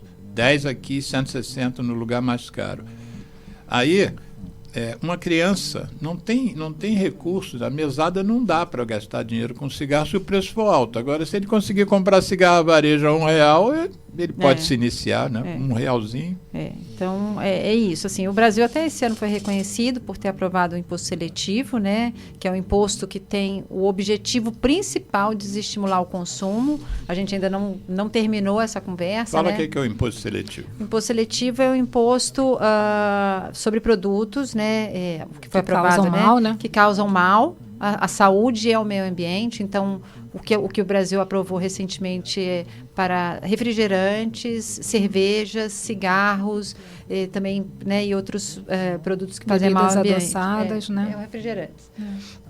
E nesse momento agora a gente está aguardando o governo definir quais vão ser as alíquotas desses impostos seletivos, para então a gente ter a implementação a partir do ano que vem, né? Então, o objetivo principal é desestimular o consumo. Então, são impostos que tem o fundo ali arrecadatório, tem uma série de impostos diferentes. Os impostos seletivos é para desestimular o consumo. A gente fez um programa aqui sobre isso com o Fernando Rabosi. Isso, eu lembro. E o Rabosi que estuda contrabando, né, de cigarro, porque a indústria alega que se a gente aumentar o cigarro, vai aumentar o contrabando. E isso é uma falácia, né? Porque uma das coisas que o Fernando Rabosi, que é um antropólogo, analisa é que a discussão que nós estamos fazendo aqui é sobre saúde. Se vai aumentar o contrabando, isso é problema de outro setor da economia, da segurança pública, e não tem a ver com saúde. Então não pode deixar de aumentar porque vai aumentar o contrabando. As pessoas estão morrendo. Tem que dissociar, né? Assim, tem que dissociar. Para isso tem protocolo para eliminar o comércio ilícito de produtos de tabaco, que é um tratadinho dentro da Convenção Quadro. Tem uma série de medidas também, para uma série de dever de casa, mas... Eles sempre dizem isso, né? Para qualquer medida. Com preço baixo tem contrabando, com preço alto vai ter o contrabando? Não. Com advertência vai ter contrabando, com tudo vai ter contrabando. Não tem que liberar o cigarro eletrônico, porque senão só tem contrabando. Aí você acha que se liberar o cigarro eletrônico, não vai deixar de ter contrabando? Vai continuar tendo. Em quantidades vai causar um... Isso agora. Item 2 nós já falamos um pouco, né? A questão de falamos bastante até. Reconhecer a indústria do tabaco como maior... Sim. Mas é bom falar essa frase mesmo, né? Reconhecer a indústria do tabaco como a maior barreira ao progresso global no controle do tabaco. Quer dizer, não é progresso global no controle do tabaco, é meio vago. Progresso global no controle do maior problema de saúde pública do planeta, que mata mais de 7 milhões de pessoas por ano. Então, a indústria tem que ser barrada. Reforçar isso porque alguns países... O Brasil está muito mais avançado que a maioria, né? Tem países que você hoje tem propaganda, né? Tem. Essa declaração aqui é uma declaração de nível global. Então tem que reforçar mesmo aquilo que a gente já avançou, que é proibir a publicidade, patrocínio e promoção de produtos de tabaco. Como é que nós estamos no Brasil? Ainda tem falhas aqui nessa... Ainda tem. Pois é, essa foi uma das apresentações que eu fiz, Alexandre, que era sobre isso, mostrando que, na verdade, o ponto de venda ainda tem muita propaganda. Primeiro que a exposição da embalagem, que é o que é permitido pela lei, é uma forma de propaganda e a gente precisa reconhecer isso, né? Então, a gente não pode dizer que no Brasil a propaganda está proibida, porque ela ainda acontece. E, além disso, tem as irregularidades, porque a indústria continua usando cartazes, painéis, tabela de preço, é uma coisa extremamente utilizada como propaganda no ponto de venda. Às vezes tem ponto de venda que a gente contou 9 tabelas de preço. Cada uma para uma marca. Então, assim, na verdade, são cartazes que são utilizados. E principalmente no entorno de escolas, que foi a pesquisa que eu apresentei lá no Congresso. A gente verificou o que está acontecendo no entorno da escola, principalmente em escolas que atendem adolescentes. A gente vê muitos pontos de venda, a gente vê muita propaganda, a gente vê, inclusive, venda, que é uma questão que você se preocupa, de cigarro a varejo, né, que é proibido, mas que acontece. Proibido desde 1997, por lei federal. Não pode vender com menos de 20. E muitas vezes você chega no ponto de venda e você não vê, mas se você perguntar, tem cigarro a varejo, ele tira debaixo do balcão. E isso é uma acessibilidade, é um fator de acessibilidade enorme para a iniciação, porque ninguém começa a fumar comprando um maço. Claro. Compra um cigarro. Né? Então, item 4, aquilo que, de uma certa maneira, a Mariana Pinho já mencionou, que é um objetivo maior da OMS, né?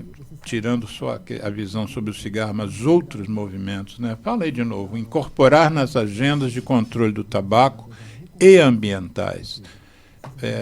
Fala um pouquinho dessa item 4. Eu acho que é reconhecer que quando a gente está falando de saúde, né, e os produtos de tabaco afetam a saúde, mas também é afetado a saúde até quem não fuma, porque tem questões ambientais, né, então é o peixe que a gente vai comer, é o prejuízo ambiental dos micro-organismos dos mares que tem o seu DNA alterado, que vai afetar a saúde de quem está a quilômetros e quilômetros de distância. Então, acho que é trazer para essa discussão, olha, fumar não faz mal só para a saúde daquela pessoa que está consumindo o produto, né? O tabagismo é muito maior do que isso, né? E a questão do meio ambiente, é aquela coisa... Quando fala em ambiental, a gente só pensa no incêndio, né? Mas não, é muito mais amplo e precisa estar integrado, né? Tem o agrotóxico. Aqui eles, inclusive, falam, né? As consequências ambientais do cultivo. É uma das culturas que usa muito pesticida e muito agrotóxico. É por isso que, no final das contas, quando o pessoal analisa as tais 7.000 substâncias tóxicas da fumaça do cigarro, tem lá entre 50 e 100 que são cancerígenas. E se a gente pensar isoladamente cancerígenas, imagina juntas. Se a gente pensar, tá, funcionando tudo perfeitamente, a pessoa que fuma joga o seu cigarro no cinzeiro, que vai jogar na lata do lixo. Gente, ir para o lugar que faz tratamento do lixo, que for, até isso é prejudicial para o meio ambiente. Ou seja, né, não é, primeiro que não deve se responsabilizar o fumante, que descarta ou não assim assado, né? Assim, aquele produto ele não deveria estar causando esse prejuízo ambiental, porque mesmo descartado corretamente por quem o consome, ainda assim prejudica o meio ambiente. E aqui a gente não pode deixar de falar, a gente até não falou muito, Alexandre, mas assim, desse resíduo pós-consumo dos dispositivos eletrônicos para fumar, que são os cigarros eletrônicos, os vapes, os pods, tem vários nomes agora, né, para disfarçar. E assim, os países que têm isso autorizado, consumo aqui no Brasil, ele pode ocorrer, ele não pode ocorrer a comercialização, transporte. Mas mesmo aqui, em que o consumo ainda é muito baixo, é importante dizer que é baixo, as apreensões da Anvisa, da Vigilância Sanitária, elas não sabem mais o que fazer com tantos produtos. Como é que é feito o descarte correto desses produtos ainda não foi definido. Vai incinerar, vai a fumaça para o meio ambiente. Então, assim, bateria, não é né? A bateria de lixo, o plástico, né? Que todos eles têm plástico. E sem falar que assim, não é um produto alternativo no lugar do cigarro. A gente precisa reforçar sempre isso. Mais uma mentira da indústria. É mais uma mentira, é uma tecnologia, um novo produto. É o mesmo produto com uma cara nova. Isso. É melhor que a gente fale assim. Né? E a Mariana, no início, no primeiro bloco, ela mencionou a questão dos filtros, né? Hoje é um movimento grande que a gente tire os filtros do cigarro e, do ponto de vista médico, o que a gente viu foi o seguinte: existia um câncer de pulmão, que era o carcinoma epidermoide, e quando você passou a usar os filtros, as pessoas passaram a puxar mais fundo, e aí começou a explodir tragada os casos mais profunda de adenocarcinoma mais periféricos. Né? Enfim. E, por último, a questão, o item 5 aqui da sociedade civil. Você que é de uma sociedade civil, é hoje a responsável pelo tabaco da CT Promoção de Saúde. Como é que você vê essa questão da sociedade civil? O que foi discutido lá em Dublin? Como é que é? Porque a gente vê que... eu me lembro da Tobacco Free Kids, que é uma sociedade civil americana. De vez em quando eles publicam lá umas imagens, e nas imagens aparecem o número, as logos dos apoiadores. Passa de uma página. Entendeu? São tantas empresas apoiando a ONG, né? É uma ONG que tenta proteger as crianças da indústria do cigarro, mas você vê a quantidade de apoios, é impressionante. São mais de 20 instituições de peso apoiando uma ONG só. Eu aqui no Brasil não vejo muito esse apoio, né? Nem em outros movimentos que eu faço parte, como tuberculose, como acidente de trânsito, como AIDS, como hanseníase. Eu não vejo as empresas comprando essa ideia de apoiar a sociedade civil. Como é que você vê isso, Mariana? Bom, você mesmo, parte do apoio que vocês têm é de uma empresa que ajuda ONGs do mundo todo, né? Bom, uma empresa americana. O papel da sociedade civil aí nas políticas públicas, né? Aqui é um chamado para os países, principalmente, né? Os governantes se unir à sociedade civil. Então, assim, eu acho que é uma visão mesmo de que cada um de nós, né, todos podemos participar das decisões políticas. Não dá para esperar que mesmo as áreas mais especializadas dos governos consigam produzir evidências, né, assim, mas a sociedade civil pode trazer outras evidências, pode complementar, pode trazer evidências que o governo ainda não conseguiu, né, e traz informação para ajudar o desenho das políticas públicas. Então, o papel da sociedade civil também é nesse sentido, né, de não só fazer uma campanha, uma boa campanha educativa, de forma complementar, né, ou então sobre um outro aspecto, mas também trazer evidências e participar das decisões. Claro que cabe ao governo tomar suas, decidir e que caminho seguir, mas aqui é um chamamento mesmo assim, ouçam, né, as organizações internacionais, e daí exemplos a OPAS, OMS, né, essas são as organizações internacionais que diz aqui, né, a academia, né, e também as sociedades organizadas, e daí a sociedade civil como a ACT, Promoção da Saúde, como as sociedades médicas, né, também, que tem um papel importantíssimo, porque querendo ou não, assim, as pessoas da área da saúde ouvem muitos médicos, né? Então, assim, as sociedades médicas têm um papel importantíssimo. Então, quando tem um pronunciamento de um CFM, de uma AMB, de uma sociedade de pneumologia, assim, isso tem uma relevância importantíssima, né? Quando tem esse alinhamento, né? Um fortalecimento das políticas públicas é uma coisa importante, né? Para as decisões. E é entender esses grupos como contribuintes das políticas públicas. Então, acho que é uma chamada mesmo para isso, né? Para ouvir isso acho que organizações. Serve para o enfrentamento do tabaco, mas serve para o enfrentamento de tudo. Claro. Né? A participação social, né? Eu acho que tem uma frase interessante do Chico Anísio, que ele dizia, eu considero o Chico Anísio acho que um dos maiores atores do mundo. Acho que se ele falasse em inglês e não em português, ele estaria lá no nível de sei lá, de Chaplin, lá para cima, né? Mas ele dizia uma coisa interessante, que na visão dele, o principal papel do humorista é fazer a denúncia. Não é fazer piada. É interessante isso, né? Porque eu acho que a sociedade civil também tem um papel de cobrar das instituições formais, né? Eu, por exemplo, cobro que não se venda dispositivo eletrônico no Brasil como é vendido hoje nas ruas, né? E a gente tem que cobrar isso, né? Porque esse seria um papel, ao meu ver, dos parlamentos, né? Uma das funções de um deputado, de um vereador, é cobrar o executivo que tome ação. O executivo é o responsável por fazer a repressão, né? Se o executivo não faz a repressão, o parlamento deveria cobrar. E você não vê essa cobrança do parlamento. Eu nunca vi uma audiência pública focada em vamos melhorar a fiscalização. Quer dizer, por que vende cigarro a varejo que é proibido há 40 anos, né? E que a gente sabe o risco para as crianças, né? Enfim, eu acho que também na sociedade civil, acho que isso é uma luta de outros movimentos, precisa de mais apoio. Né? Não é um cheque em branco, né? Quando a gente escolhe um governador, um parlamentar, não é um cheque em branco, né? A gente cobrar aquelas promessas ou então políticas que foram que já não era mais promessa, né? Está escrito, e que elas sejam implementadas. Há uns movimentos sociais fora do Brasil que tentam, de uma certa maneira, reduzir um pouco essa amizade, entre aspas, que é boa por um lado, mas às vezes a amizade com a gestão, entendeu? Porque às vezes você trabalhando muito colado com a gestão, você tem uma relação de cumplicidade com a gestão, que às vezes a cobrança se dilui, você fica até com vergonha de cobrar, porque o fulano é teu amigo.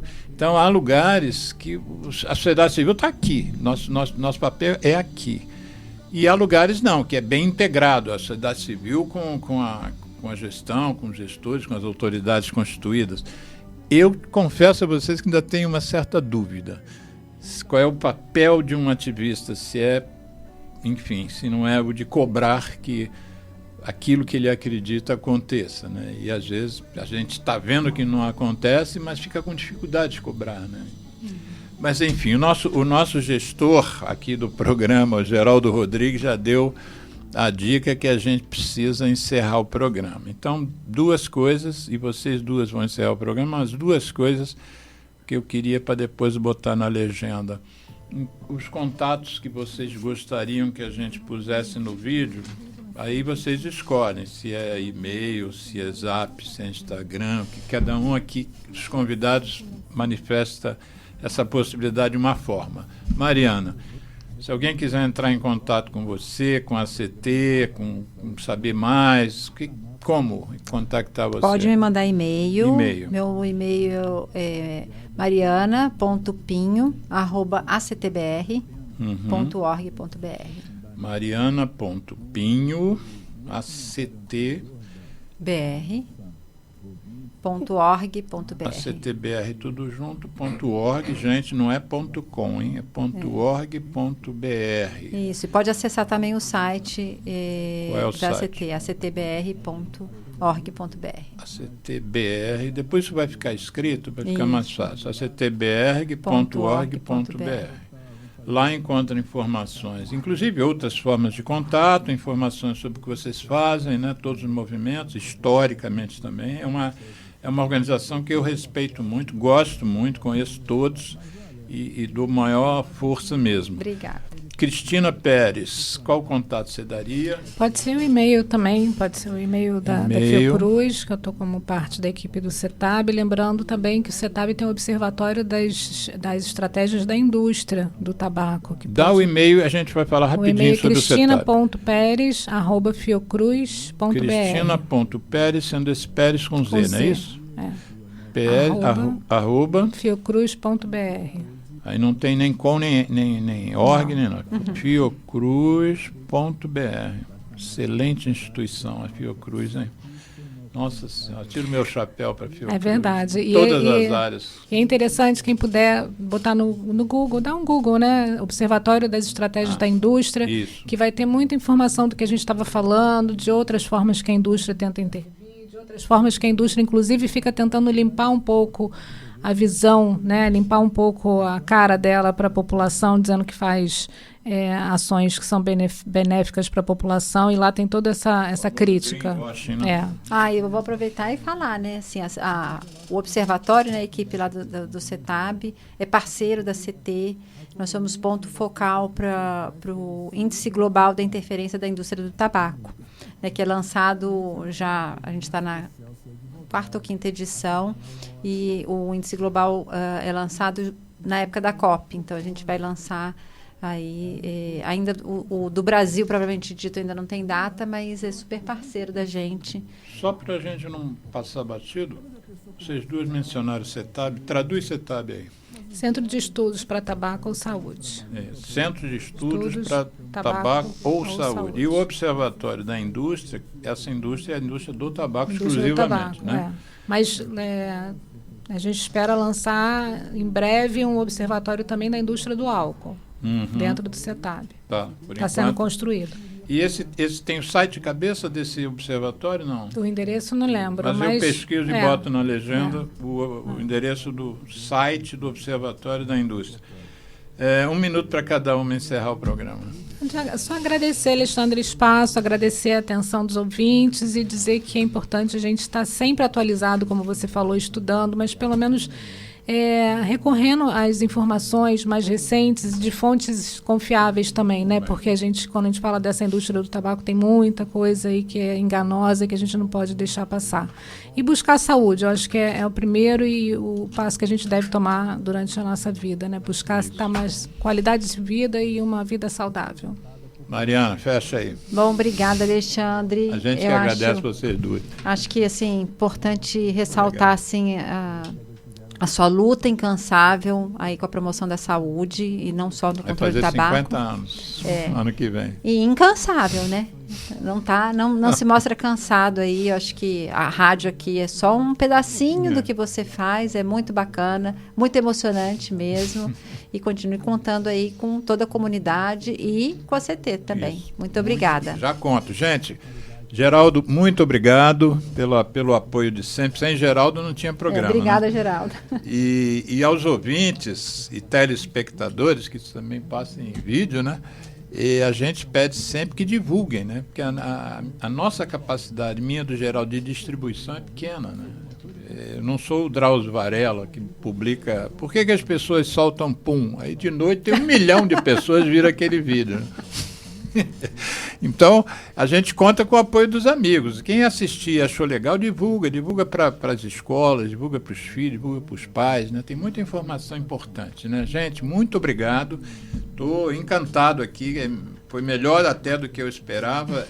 Quando eu tive a ideia da gente fazer essa repercussão lá de Dublin, eu nem esperava tanto não, gente. Eu acho que foi muito legal. Agradeço muito a vocês. E vamos divulgar o programa aí. Bom, vamos Hoje sim, mesmo estou bom. fazendo a edição do programa e aí a gente divulga. Conta tá bom? com a gente. Um abraço. Obrigada. Obrigada. Tchau, Geraldo.